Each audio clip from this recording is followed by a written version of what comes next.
Alright, so here we go. Hey everyone, it's Steven here from Tostemac. It's time for another episode of Steven Says. And as usual, before we get into today's topic, we're going to do a little quick shout out for a YouTuber. This time, it's someone by the name of Nick M.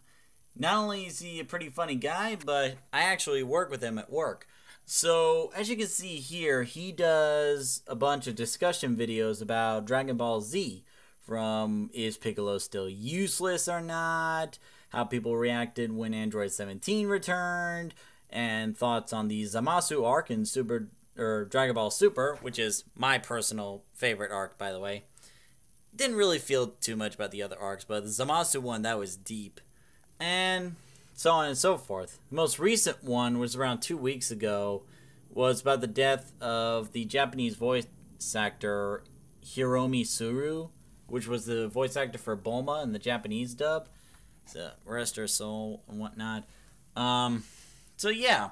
So they're pretty fun videos. Now, he does have some college work and work to worry about. So there's not really a set schedule for these videos, but whenever he does put them out, he always makes sure there's like good quality and whatnot. As of right now, he has 69 subscribers, so check out his channel and check him out. Maybe you'll like his stuff. And again, this is because he got in contact with me and told me about his channel, and you guys can get a shout out too. Just basically get in touch with me on Facebook and Twitter, and just tell me what your channel's about and what your future plans are. Like, you don't have to be subscribed to the channel. You don't have to like and comment on every single video. Just get in touch with me. So with that said, let's get to today's topic, shall we? So So with today's topic is about saying yes. And today I wanted to talk about how I got this opportunity to do the upcoming vlog, which is going to come out tomorrow, which is about the new mobile app called Color Stress. And I'm actually going to show a little bit right here.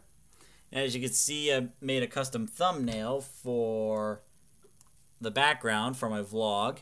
And as you see here, we got a lot of stuff planned. Like, I'm going to show a little bit of gameplay footage, and I still had to put in some bells and whistles and sound effects right here and whatnot. But I wanted to take some time to talk about how I came about this opportunity. It all started like around, I believe it was 8 months ago, where Nico Falcone, one of the people who made Color Stress, actually found me on Facebook, checked out my channel, and was like, hey, how's it going? My name is Nico Falcone, and I have this game that I made called Color Stress, and we'd like for you to check it out and promote it and whatnot. So, initially, I didn't know how to promote it because it was, when he gave that invitation to me, it was at a time where Tostemac was transitioning between gameplay videos to more the vlog stuff, so I didn't really know how I was going to do it. So what I proposed to him was I would do an autism vlog where I would be playing the game or streaming it from my phone, and then he would answer questions that I had for him and whatnot, which sounded like a pretty good idea. But what happened was my schedule got filled up with a bunch of things like trying to find a new job and getting everything situated, playing around with new equipment and whatnot. And, oh yeah, I almost forgot. I also dealt with this recently. So there were quite a few things that pushed it back. But when I finally got around to making this, or got around to recording and making this, not only did I have everything I needed to make the vlog the best it could possibly be, but I felt like this was a better time in comparison to like several months ago. Like several months ago, I didn't even have a green screen or these lights and whatnot. So if I did it back then, I don't think it would have been as professional as I'm making it now. So I figured like this was as good of a time as any. Again, that vlog is going to come out tomorrow at 7:30 p.m. Eastern Standard Time. And all this was possible simply by saying yes. And when you're given opportunities, no matter where they come from, maybe like a job opportunity or maybe a project someone online wants you to work on, don't be afraid to say yes. Consider what the opportunity is and what it can mean for you. Like, a lot of people may feel very picky about what they choose to do and what they choose not to do, but here's the thing. Each and every opportunity that's given to you is like a door opening to new possibilities. Oh, hold on, something there. Is a door opening to new possibilities, and you have no idea where it's going to go. And unless you take that chance, unless you say yes, you never know what could have happened. Like, for example, let's talk about how I got my freelance photography job with the Umbrella Syndicate. I didn't know about them until I met them at the University of Maryland. And the only way I found out about them was because I knew there was a panel, an art panel, going on at UMBC where a bunch of other professional art guys were there talking about their business and what they're looking for in terms of hiring someone. But this event was after my school hours. Like, once my classes are over, I could just got in my car, head straight home, maybe play some games and whatnot. But at the time, I needed to take a look at there anyway, because part of getting the bachelor's degree in my field, photography, requires that I had to do an internship, which is basically get an intern job in somewhere in your field, work a certain amount of hours, keep in contact with the university, make sure all the paperwork's done.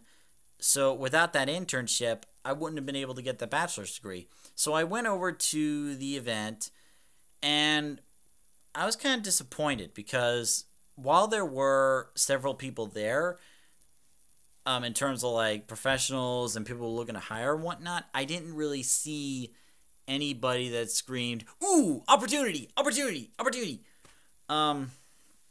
So I was kind of reluctant on that. So I was about to leave thinking that I didn't have anything to gain from it. Then all of a sudden, right out of the blue, a freelance photographer comes out. "Whoo, hey, sorry I'm late. How's it going? My name's what's his face. I can't really reveal the real name of him." So we got talking and whatnot, and then this guy started showing me the variety of photographs he was taking during previous events, and like what his organization's about, and that's why I immediately thought internship. At that point, I was just grasping at straws. Like, I was thinking any internship would good do. Just get me the internship so I can get the credit so I can get my degree. And I'm really glad I said yes that day, because ever since that day I said yes to that internship, the doors opened to so many different possibilities. Like, I've gotten in touch with a variety of autism groups like Pathfinders for Autism, Rise for Autism, the Autism Society in Northern Virginia. It opened so many doors for me, and that never would have happened if I didn't say yes on that day. So be sure to keep that in mind. Any opportunity can lead to more opportunities in the future, and you will never know until you say yes. Like, let me think of another example, like how I got my job at Home Depot and whatnot.